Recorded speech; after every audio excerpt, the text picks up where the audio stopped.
Holy Emmanuel, Selassie, Jah, Rastafari, black again. Happy day of joy and love. Sabbatical day of joy and love. Thanks for life and the mighty life giver. Thanks for health and strength. Give thanks for all of those who watching. Give thanks for all those who subscribe. Give thanks for those who like the page. Give thanks for those who comment below. Today we're gonna speak of a very important book. It's the Kibra Nagas. The Kibra Nagas was one of the books in the Bible canon that, the evil white world decided to exclude from the modern day known King James Version. There were many books that were excluded from this canon, one of them even being the Book of Enoch, which is now becoming a very popular book, in understanding today's prophecy. This was intentional that they took the Kibra Nagas out of, the canon, not because it lacked validity, but because it lacked some very important information that changes the direction of what we know as history and the lineage of the black Hebrew Israelite, the black Jewish nation, the original Jews, the original Hebrews that came out of Ethiopia originally, being the seed of Abraham, becoming the seeds of David and Solomon, and again returning to Ethiopia as a prophecy. So as we read into this Kibra Nagas, which is the glory, of the kings, we'll see that the Queen of Sheba, the land of Seba, and her only son, she had a son for Solomon, King Solomon, the black King Solomon. And this same black Solomon, he had a vision about the Ark of the Covenant and about the future of the black house of Israelite, the future of the Israelite people. What would become of the Israelite people was given to Solomon in this vision.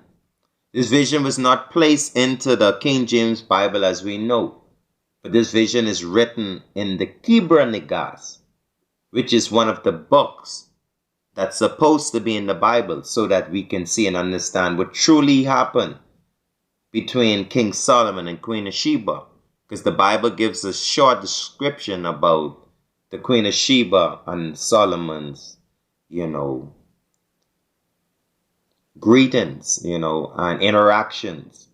So let's go ahead and read from the Kibra Nagas, and let's read what Solomon's vision, explains about Israel and their future, after the reign of Solomon.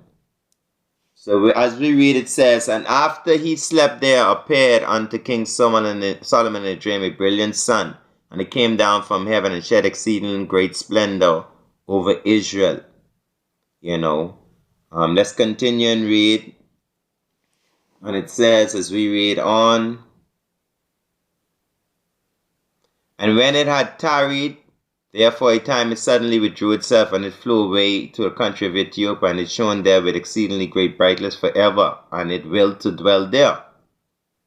And when we read on, it says, "And the king said, I wait to see it, if it would come back to Israel, but it did not return." Ole Emmanuel, Selassie, Jah, Rastafari. If one want to go and actually read the whole glory, we don't say story, his story, we say glory, his glory. We want to read the glory of Solomon and his vision and his interaction with the Queen of Sheba. Ones can go and seek out, this book, in the canon, the Keeper Nagas.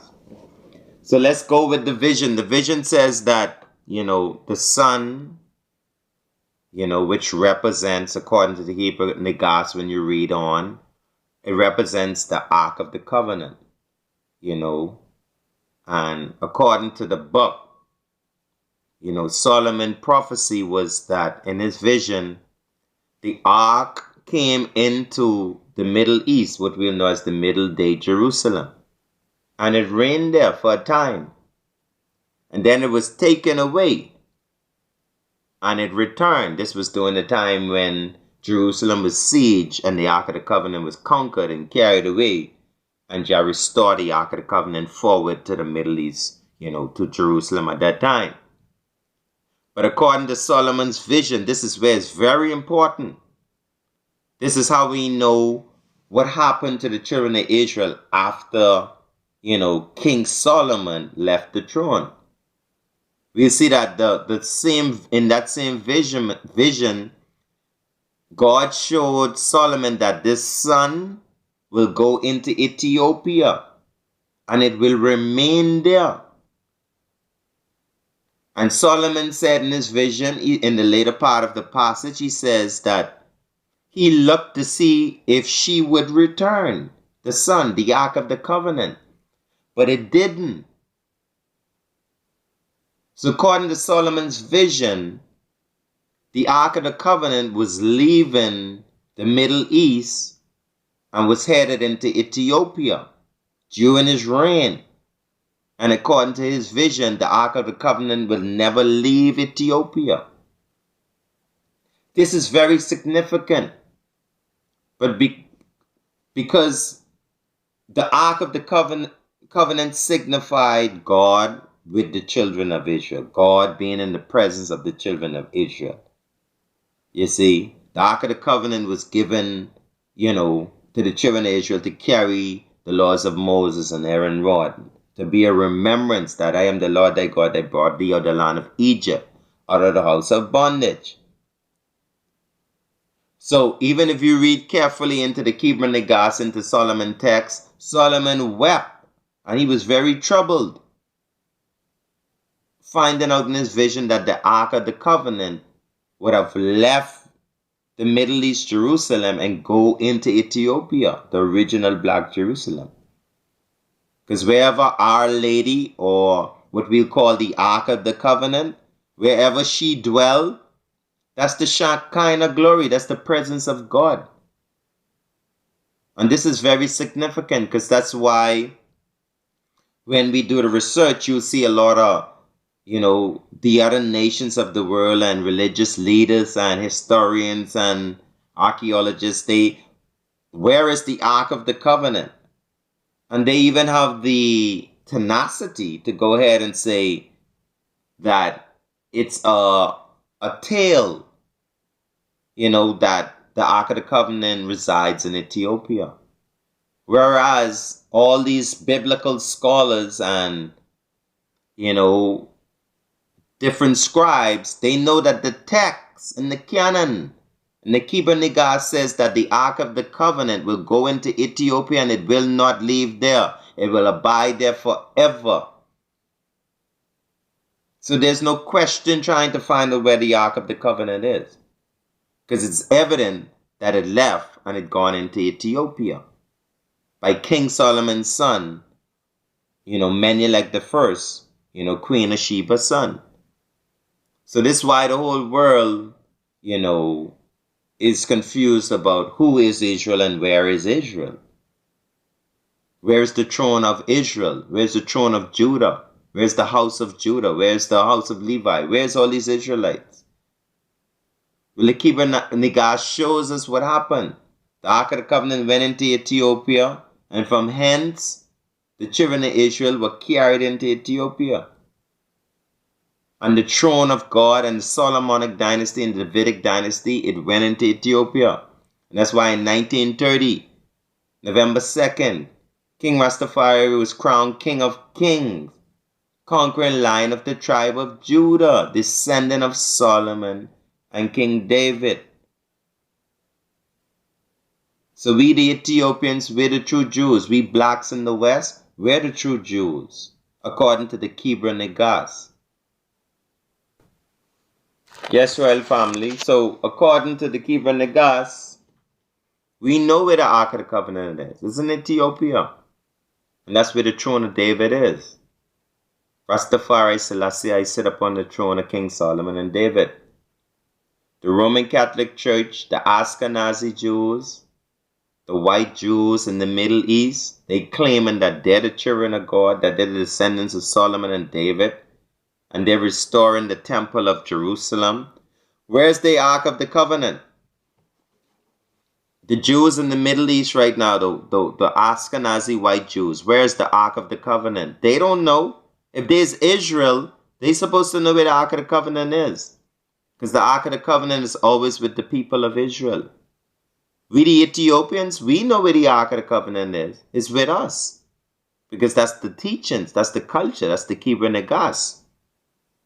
That's the vision of Black Solomon, the wisest man in his days. That the Ark of the Covenant would leave the Middle East, go into Africa, into Ethiopia. So today, King Rastafari, he fulfilled the prophecy, and come and sit upon the throne, and gone into the Ark of the Covenant in Ethiopia, and open the seals and look therein, and open the book and look therein. And the king say, no matter the translation, the message is one and the same, that even in the 21st century with faith, courage, and a just cause, David will still beat Goliath. Rastafari. So in Deuteronomy 28, it said that Israel will go into slavery a second time by ships. That's the black Ethiopians, the black Israelites, that flee into Africa, that flee into Ethiopia, what they call the Falashish Jews, the black Jews. They come and take us in the West into slavery. It's documented that the first slaves that came to the West were black Jews. They were sporadic Jews, black Jews. This history is documented. So the white Romans, the evil white world, Daniel chapter 2 say Rome will become 10 kingdoms, 10 toes. They come into Africa to try to take over Africa and conquer African people, conquer the black Jews, the true Israelites, to try to take the Ark of the Covenant. And Rastafari conquer Mussolini and the Roman Catholic agenda to try to take the Ark of the Covenant with the powers of the Ark of the Covenant. It's because the Ethiopian people and Rastafari have an Ark of the Covenant that no nation could conquer United. Mussolini was not able to prevail. The evil white world was not able to prevail. Satan and Rome was not able to prevail. The Antichrist was not able to prevail. So even in this time, they still cannot prevail trying to hide the truth. You see that Solomon was a black man. And he had a baby for his first wife, a black woman, the Queen of Sheba. If you look at Menelik the first and all his descendants, Dawit, Menelik the second, Rastafari, if you look, Ras Makoa and his father, if you look at all their descendants, these black people. If Solomon was a white man, then the Queen of Sheba's son Menelik would have looked like these fake Jews, half white, half black. But we could see clearly that Menelik the second, a descendant of Solomon, and Menelik the first, is what you would call, in even in many different ancient texts, an ancient black sporadic Jew. The sporadic Jew was blacker or considered to be blacker than the African, according to ancient texts. So, royal family, go check out this book of the Bible, the Kibra Negas. Just like how you have Genesis, Exodus, Leviticus, Numbers, you got the Kibra Negas, Deuteronomy, Judges, Ruth, you got Enoch, the book of Enoch. All of these was all a part of the Bible. But when we grow up, they only teach us so much books. But there are other books of the Bible that belong to the Bible. And just how you trust and you believe in the book of Matthew, you believe in the book of Genesis, you believe in the book of Revelation, I have to believe and know of the truth of the Kibra Negas, because that's another book in the Bible. And it teaches us who Israel is, who will reign in this time. Ethiopia will always reign forever because the Ark of the Covenant is there and it cannot be removed. It's Solomon's vision. It's never going to leave Africa. Ethiopia will always be the New Jerusalem in this time with Our Lady, our Ark. Black again, royal family, love.